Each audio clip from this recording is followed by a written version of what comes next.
कर्म की गूंज।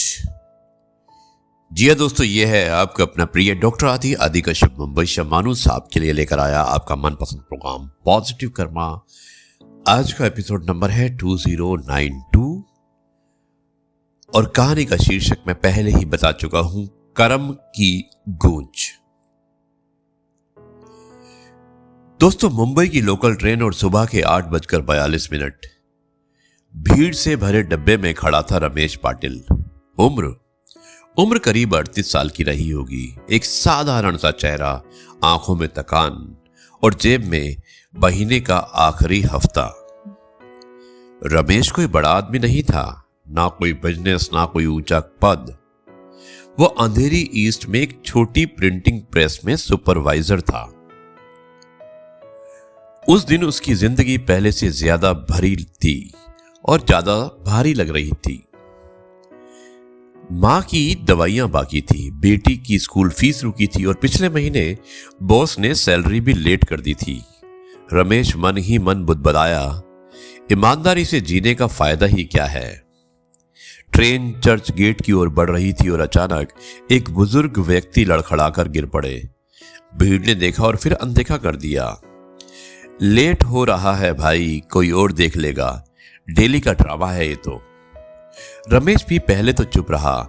उसके दिमाग में सिर्फ एक ही आवाज थी, आज ऑफिस देर हुई तो बॉस फिर डांटेगा। लेकिन उसने देखा जब उस बुजुर्ग के चेहरे पर डर था और आंखों में मदद की एक उम्मीद।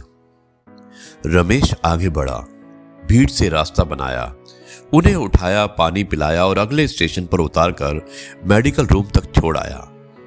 उसमें उसे 18 मिनट लग गए। 18 मिनट, एक कटी हुई हाजिरी, एक कड़वी डांट और आधे दिन की सैलरी कटने की चेतावनी। बॉस ने कहा कि तुम्हारी दयालुता कंपनी नहीं चलाती रमेश। रमेश चुप रहा। उस दिन घर लौटते वक्त उसे लगा, मैं ही मूर्ख हूं, अच्छा बनकर क्या मिला। रमेश की प्रेस में अचानक एक बड़ी प्रिंटिंग डील आई। एक कॉर्पोरेट CSR प्रोजेक्ट, इंटरव्यू के लिए बुलाया गया।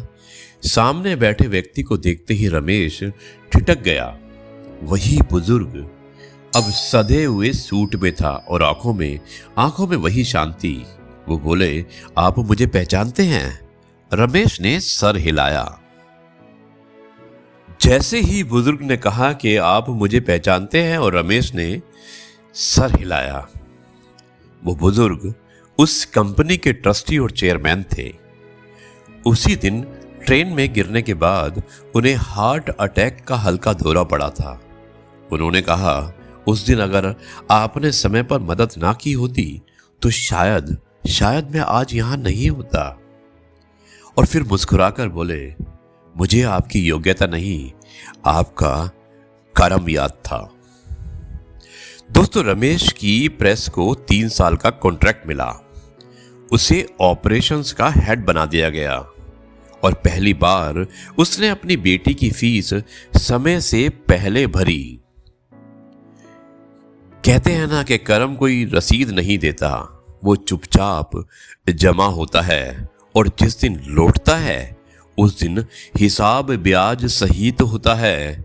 अगर आप सही हैं तो देर हो सकती है, अंधेर नहीं। दोस्तों, मुझे उम्मीद है कि आपको ये कहानी पसंद आई होगी और आप भी इसी तरह से अच्छे कर्म करिएगा और फल की चिंता मत कीजिएगा, क्योंकि फल तो घूम फिर कर आपके कर्म के आधार पर आपके पास वापस ही आने वाला है। यही मैसेज था आज की कहानी का। मुझे उम्मीद है कि आपने इस कहानी को पूरे आनंदित होकर सुना होगा। अब मैं इस कार्यक्रम को यहीं पर समाप्त करता हूं और कल आपसे एक बार फिर से मुलाकात करूंगा कुछ नई बातों के साथ। तब तक के लिए आपसे कहता हूं, जय गुरु जी, शुक्राना गुरु जी।